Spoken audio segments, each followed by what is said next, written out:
Hey, Tim Sykes here. Lots to go over. I have been busy traveling, but now I am finally back home. Next week, I'm actually going to be teaching several students in person. I'm very excited for that. But first, let's talk about a few things. Despite my traveling, I still had a pretty good week trading. I had a really nice short yesterday on HTBX from 3-ish. Actually, HTBX is now down to 1. I want to talk about that. I don't feel bad for covering too early at all. I had a decent little earnings win today on CBK. Didn't really do much, but the market is down, so not too bad. HTBX I actually shorted twice. And GLBS I had a little short too in the 7s. And GLBS has been all over the place. I mean, it went from basically the 3s to the 7s, back down to the 3s, back to the 7s. So we'll talk about that in a second. First, I have to talk about the number one question that a lot of you guys are asking me, and it's about this holiday sale. It was supposed to end December 1st today, but because I've been traveling and because I'm so far behind answering all your emails, we're going to extend this until December 4th. What is it? Let's see. November, December, December 4th. Well, December 5th. Okay, we'll make it nice and easy. So I have the whole weekend to catch up on all the emails. I know you guys have questions on the sale. I'm trying to answer them, but just bear with me. I'm behind. All of these newsletters, 30, 40, 50% off, and all of these DVDs are 30, 40, 50, 60, 70% off. You should be watching this. You should be memorizing my How to Make Millions DVD. It's amazing that these patterns are the exact same. And this weekend, I'm actually going to have a full review on Quant Trading 101, which I think is an amazing DVD that you have to watch if you want to get into programming trades and statistics. For those of you who like math, this DVD is a must-watch, and it's only $2.97. All right, let's talk about stocks for a second, though. First, I got to give a congratulations to my student, Eric. He has been a dedicated student watching all of my video lessons, and now on Profitly, he's sharing some of his own video lessons. Very grateful for his, kind of just transparency and sharing with the community. In the past year, he's only been my student for a year, and he is closing in on $100,000. And a lot of people ask me, well, that's not amazing. I mean, maybe he started with $100,000. You can see people asked him, what did he start with? He started with $5,000. So 5,000 into 100,000. I know it sounds amazing. I know it sounds unbelievable, but you take it one trade at a time, you'll see where it adds up. My Interactive Brokers account, for example, I started the year with roughly 12,000, and now I'm at roughly 100,000. Next year, I'm going to be trading with just 5,000. So you can see how you can grow small accounts.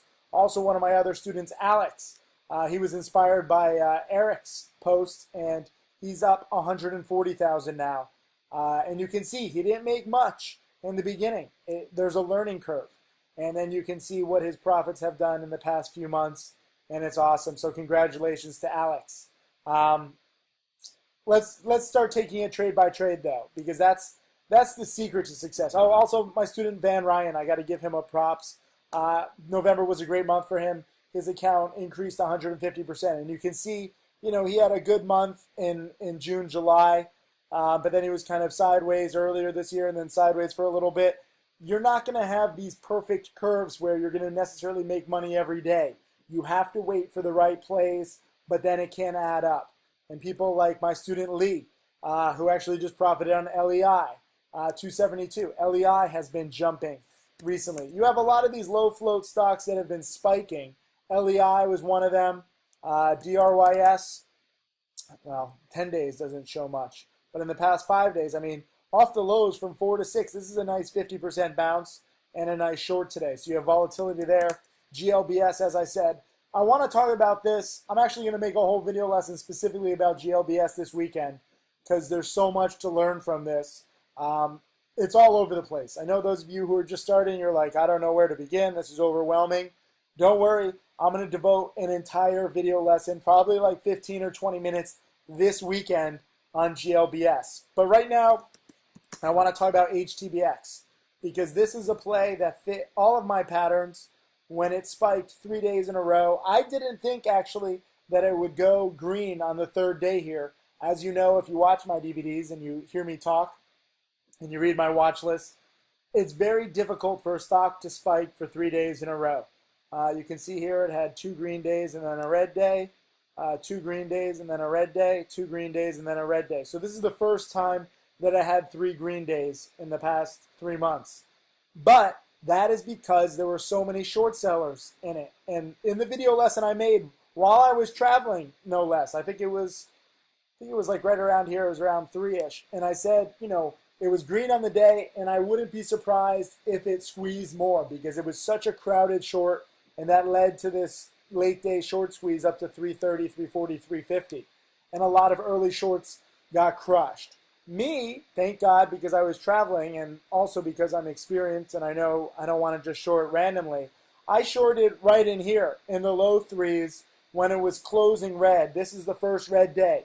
You always want to short an overextended stock up on no news. I'm not saying just short any stock, and I'm not saying short earnings winners, but you want to short an overextended stock that has a history of failing on day 3 or day 4, and you want to short on that first red day into the close. Normally, I would have shorted right into the close at 3:45, 3:50 p.m. Eastern because I'm not trying to, get squeezed at the end of the day. I think I shorted it right around 3 p.m. or 3:10 p.m. or 3:15 p.m. I don't even remember. I was crazy traveling from the airport because I was flying back home and I had a long trip. And I also knew that I would be there at the market open. So when you're shorting the first red day of a stock like this, for me at least, and this is where I'm going to give you a few different options. For me, I want to short the first red day and cover into the morning panic.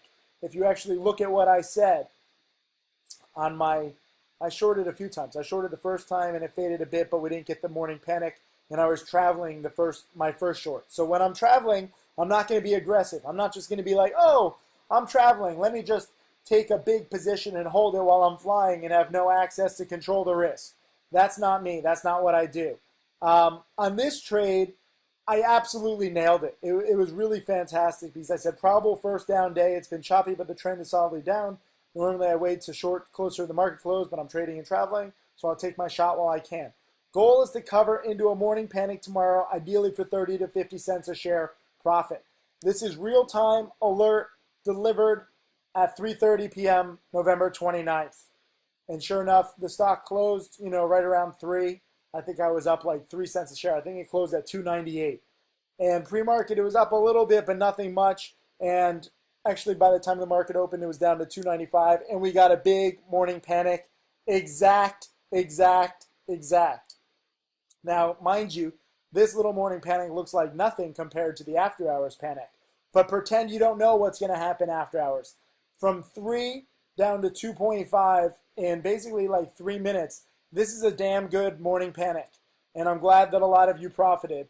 Where was it? Too many people. Hunter, there we go. Shorted at 310, covered at 270. Very nice. And he overslept. And he made $446. Don't oversleep. Set your alarm. Dreamville shorted at 298, covered at 275. Made a quick 220. That's good. Larissa, look at this. Made a quick 200. We need more female traders. Good job. Now, some of you guys don't necessarily like trading so short term. That's okay. Okay, there's not one right way to play this. Early on in my career, I was like, you have to trade this way. This is the only way to trade. Over the years now, I've been teaching for nearly a decade. I recognize that there are various strategies. We all have different schedules. We have different personalities. We can trade differently. And some of you guys weren't just shorting because it was the first red day. You're shorting because it's overextended and it's up leading up to data that they're reporting soon. And the data is kind of already out with public filings. So it really wasn't that much of a risk shorting this hot biotech because guess what? It's really not going to, do much. The data is already out. So you have kind of this inefficiency. And some of you guys were shorting for fundamental reasons. I have no problem with that. It wasn't me. I'm not going to hold and wait for the data to come out because, again, even if the data does come out, they might issue just some new perspective on it. They might try and hype it up. I don't know. When I'm traveling, I'm going to take my gains very, very cautiously and quickly. And that is what I want to do. So, anyways, After hours, they reported the data and it tanked. And right now, today, it is down 62%.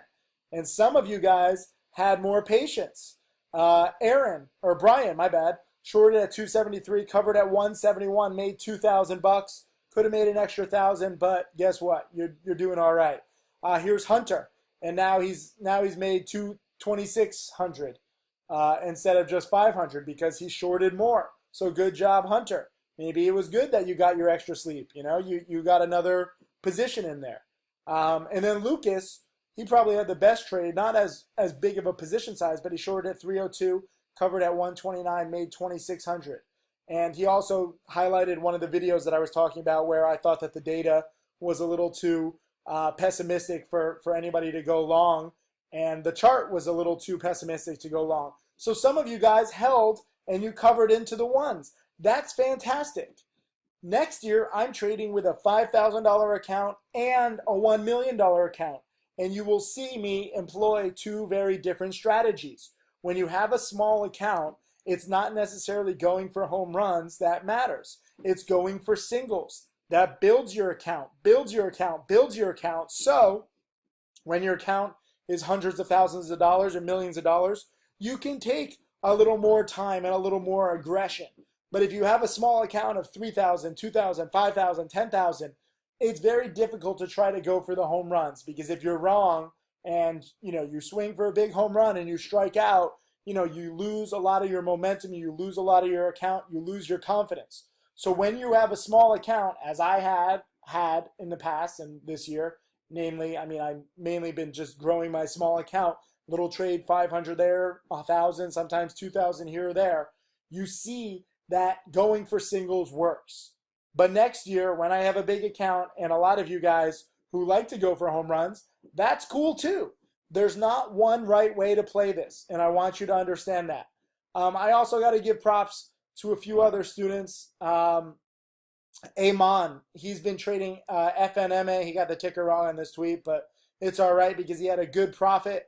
Michael Good alerted it in the chat room, and he was buying at 449, selling at 485. Guess what? Making 1,500 bucks, and he started his trade this morning at like 9:47 a.m. He was done by 10:08 a.m. So we're talking about a 20-minute trade, and he's making 1,500 bucks. This was a day after. Guess what? He was shorting HTBX, shorting it at 3:39 p.m. at 302, covering at 268, getting a better execution than me. And this is another 1,500 bucks. And this is an overnight trade. So I know many of you guys are under the pattern day trader rule. You can't make that many day trades. This is why I love shorting the first red day so much, because it's an overnight play. You don't have to waste a day trade, and you can make a nice 10% overnight. Obviously, this was best case scenario, but still, it works. And Amon also had another nice tweet. He said, honestly, Tim, if it wasn't for you, the chat and all the lessons, I would still be lost. You're the best, man. God bless. Amon, thank you. I appreciate it. And, I love it. And I love that you're watching my 4,000 video lessons. Not many students are. So as much as you think I'm helping you, you're helping me too by being dedicated. It's not just enough for me to make the video lessons and for someone to subscribe and say, oh, look, I'm subscribed. Am I Tim's next millionaire student? That's like going to the gym and saying, oh, I'm just going to, sign up for this monthly gym membership. I'm not really going to go, but I have the gym membership. Am I going to lose a lot of weight now? You have to put in the effort. So I appreciate this so much, Amon. This kind of tweet makes my day, but also you and your effort and your studying. I wish there were more students like you. It's not easy for me to try and teach over and over and over again the same lessons, and I know a lot of you guys aren't paying attention. Some of you is just going in one ear, out the other. Some of you don't even look at these video lessons. There's so much to learn, and there's so many intricacies and so many different patterns and plays. The good news is, with my now 4,000 video lessons, I've cataloged everything, okay? So some of you guys who have been watching a lot of stuff, there shouldn't be that much new stuff for you guys. There's some variations and there's some nuances and some subtleties, but the vast majority of these plays, short the first down day on an overextended stock. This isn't fucking rocket science here. So follow the lessons, keep studying. I'll make another video lesson this weekend, but also take advantage of this sale, please. We're not going to extend it again. You have until Monday when I catch up on all the emails. I'll see you guys in the chat room. And challenge students, we have a live webinar tomorrow morning, so you better tune in. Thank you.